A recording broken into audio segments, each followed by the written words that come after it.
Queridos religiosos, caríssimos fiéis, podemos assentar um momento. Celebramos hoje a festa de Santa Catarina de Sena, uma importante santa na história da Igreja. Uma mulher que, nos seus poucos anos de vida, viveu apenas 33 anos, ao mesmo tempo semelhante a nosso Senhor Jesus Cristo, e conseguiu alcançar uma grande piedade e santidade. Foi fiel à graça de Deus, mesmo nas mais absurdas dificuldades. Porque são nas dificuldades, no momento da tribulação, que nós podemos praticar as virtudes. Quem espera e almeja um paraíso na terra, não vai conseguir uma vida de santificação, nem uma boa vida espiritual, porque quer o céu sem a cruz. Isso não é possível.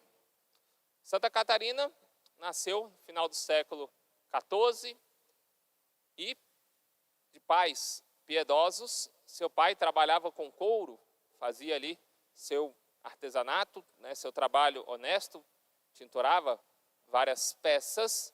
Isso trazia certo conforto material para a família.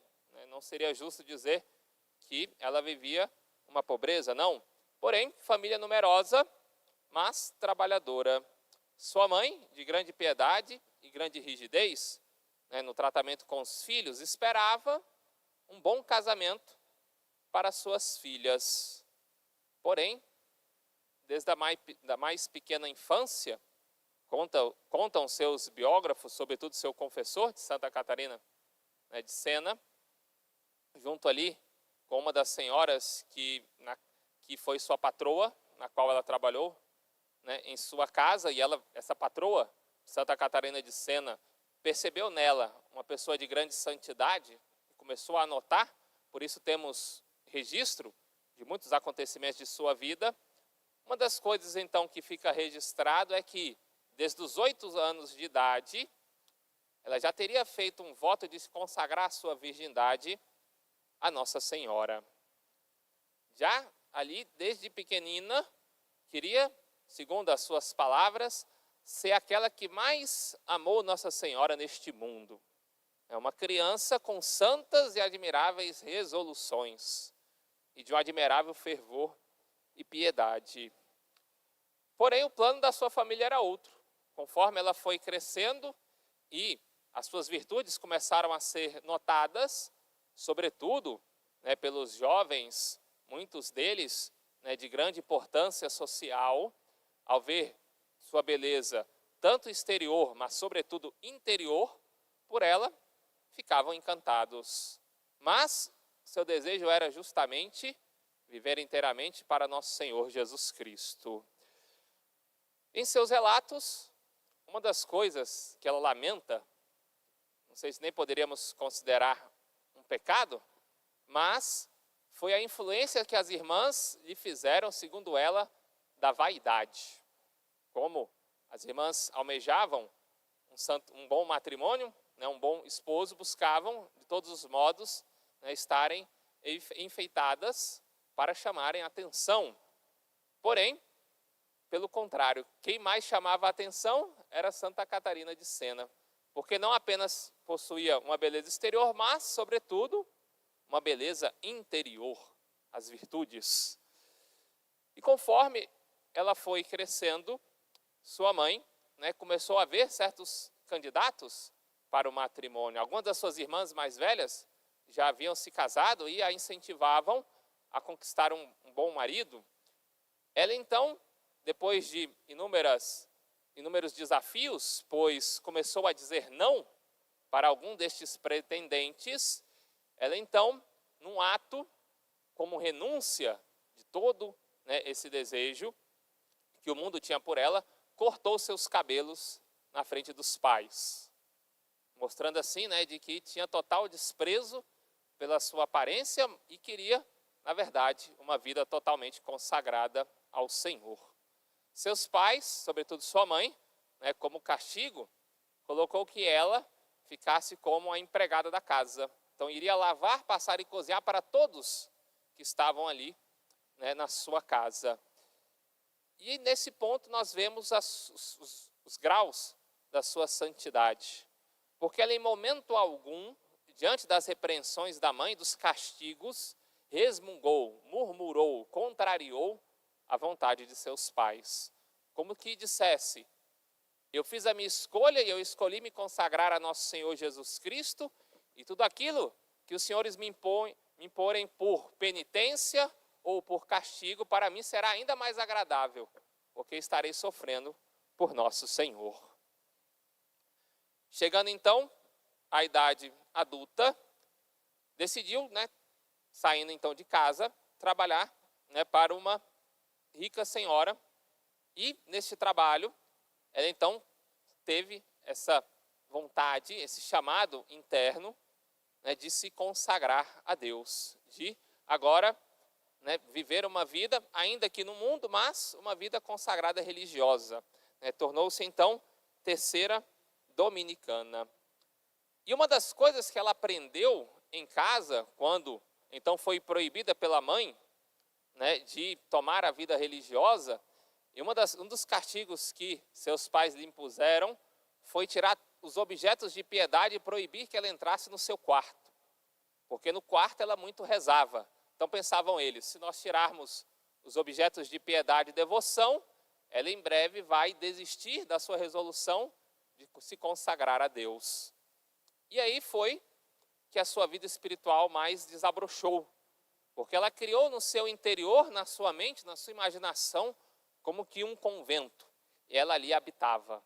Ela olhou para os seus pais e suas irmãs e seus irmãos e colocou como que estivesse servindo a Jesus, a Santíssima Virgem, aos apóstolos e às santas mulheres.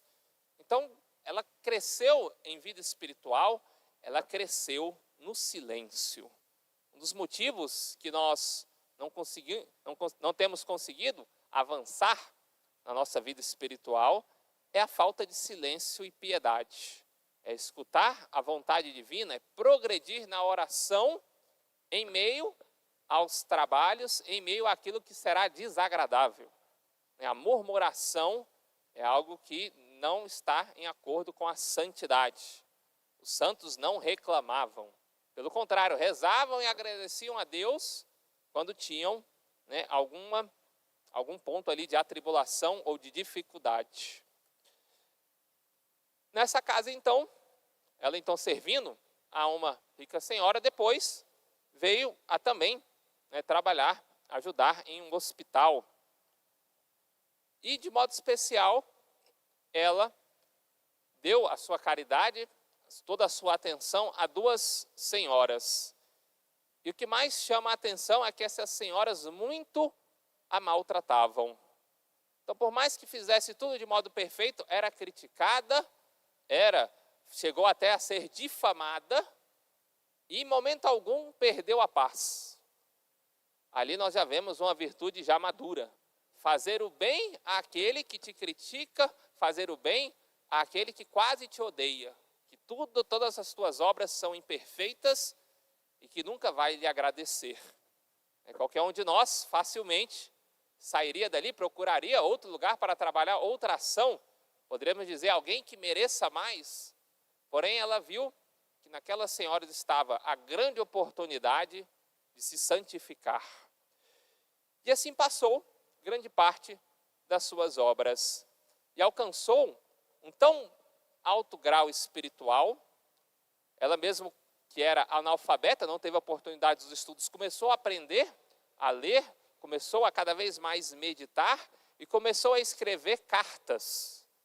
Interessante que a sua fama de santidade começou a se espalhar toda a sociedade onde ela estava. E ela começou a responder cartas, trabalhar, né, para a dissolução dos problemas, das intrigas. E a sua sabedoria começou a resplandecer, a tal ponto que começou com cartas a aconselhar o próprio Santo Padre, o Papa. E é interessante que nas suas cartas ela lhe presta toda a reverência, chama o Papa de doce Cristo na terra, com toda ali a reverência, a veneração, mas em momento algum respeito humano. Aquilo que necessitava ser realizado, ela dizia, inclusive para o próprio Santo Padre, o Papa. O Papa, então, pouco respondendo às suas cartas, ela, então, tomou, por vontade divina, de ir a Roma. E então ali pôde encontrar o Santo Padre, o Papa. E então lhe recomendou, por essas palavras, para Gregório XI, que voltasse para Roma. O Papa, devido às brigas políticas, havia saído de Roma e ido para a França. É conhecido como o período do cativeiro de Avião. O Papa não estava mais, a sede da igreja não estava mais em Roma, mas na França. O que era uma contradição. Nós somos a Santa Igreja Apostólica, Católica Apostólica Romana, onde está ali o túmulo de São Pedro, na pedra, está ali fundada a nossa igreja, sob Pedro, sob a fé de Pedro. E Santa Catarina foi aquela religiosa terciária, sem nenhuma formação, sem nenhum título, sem nenhuma honra, foi aquela que chegou para o Papa e disse aquilo que o Papa de fato deveria fazer como sendo a vontade de Deus. Claro, para conseguir ali chegar ao Papa, a sua fama de santidade, seus milagres, as suas curas, já começaram a resplandecer. Narra-se que, em certos momentos, por penitência, ficou mais de 80 dias vivendo apenas de Eucaristia, coisas assim esplendorosas que só uma pessoa verdadeiramente santa poderia realizar. Devido aos seus jejuns e penitências, a sua saúde nunca foi plena. Pelo contrário, inúmeras doenças e dificuldades, mas sempre firme no seu caminho. Chegando então aos 33 anos, depois de ter ajudado inúmeros doentes, de ter prestado a caridade em meio à peste, ela veio então, a pouco, começar a desfalecer. E então, aos 33 anos, veio a sua morte. Do testemunho da sua vida, nós vemos essa total entrega a Deus na oração e no silêncio. Se queremos perseverar, vencer as tentações, a própria Santa Catarina de Sena narra que quando tomou a resolução de servir a Deus, como que os demônios vieram tentá-la na santa pureza. E ela venceu através do silêncio, da penitência, do jejum e da oração. Então, no mundo de hoje, onde tanto barulho leva tantos a pecar, que possamos seguir o seu exemplo, procurar o silêncio e a oração. E se a carne muito nos aflige, procuramos também jejuns e penitências. Procuremos em tudo agradar e servir a Deus, seguindo assim o seu exemplo. De modo especial também fica para nós esse exemplo da preocupação pela igreja. Está sempre rezando pelo Santo Padre o Papa, pelos bispos, pelos padres, por toda a Santa Igreja, pedindo a Deus que dê o melhor caminho, que os inspire para a melhor escolha. Louvado seja nosso Senhor Jesus Cristo. Para sempre seja louvado.